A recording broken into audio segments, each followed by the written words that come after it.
Illinois' sweeping criminal justice reform enacted in 2023 increased police training, expanded use of body-worn cameras, and even implemented new communication requirements. But most notably, it eliminated cash bail. The goal of cashless bail is equity, creators say, setting the standard of fairness for Illinoisans.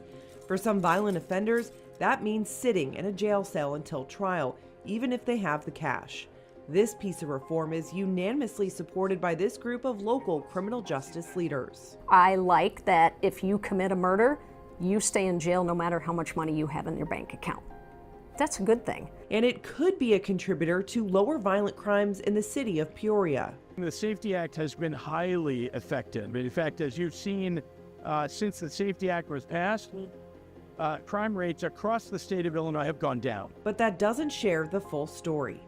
Before the reform in 2021, Peoria police data shows 1,700 ShotSpotter alerts and 143 gunshot victims that year.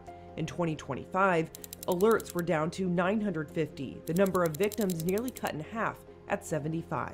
A lot of times our violent offenders are repeat offenders and will continue to do repeat offenses if they're out. Some of the most violent offenders in Peoria are locked down, so there's a direct correlation. The difference is violent offenses are detainable if a judge decides to hold the suspect.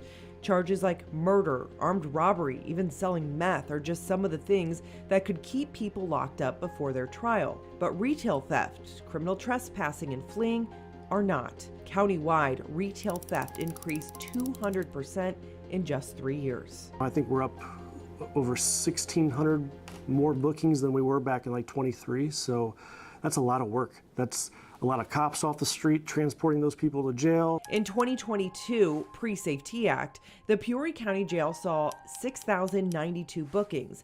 In 2024, the first full year of the reform, that increased by 24% to more than 7,500 bookings.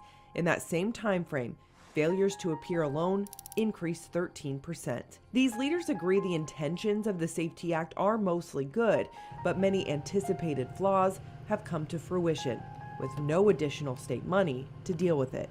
2 months ago, I hired another deputy just to go around state and pick up people that have warrants because we're seeing such a high number of failure to appears. Because when you miss court 8 times, that's not justice for anyone. We want a more just system, and in that arena, it's not. As the Illinois General Assembly is in session, there are some suggested amendments to the SAFE-T Act. Sheriff Chris Watkins made his pleas public, which garnered support from his peers, suggesting an expansion of detainable offenses to allow judges more discretion on who's kept behind bars. We just want more discretion from the judges to make those decisions on some of the lower offenses. The repeat habitual offenders are a problem if they don't fall into that violent category or threat to community. Second, he suggests restoring bail eligibility for certain offenses to ensure compliance. Just letting somebody out with a court date, we've already proven it's majority not successful doing that. And these local leaders suggest the cashless bond system isn't making society safer,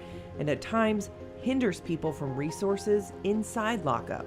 What would happen in the past is we would keep them in custody enough time to get them regulated on their meds or get them into treatment. They can at least sit in jail for a few weeks and detox.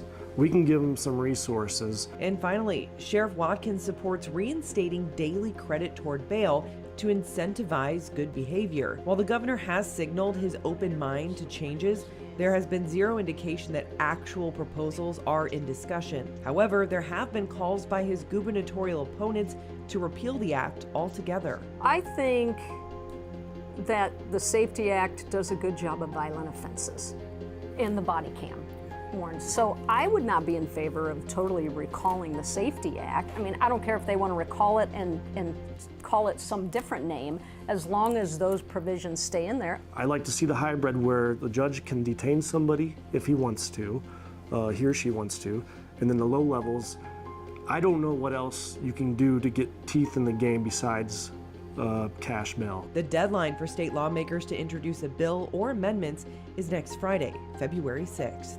In Peoria County for 25 News, I'm Janice Rebholz.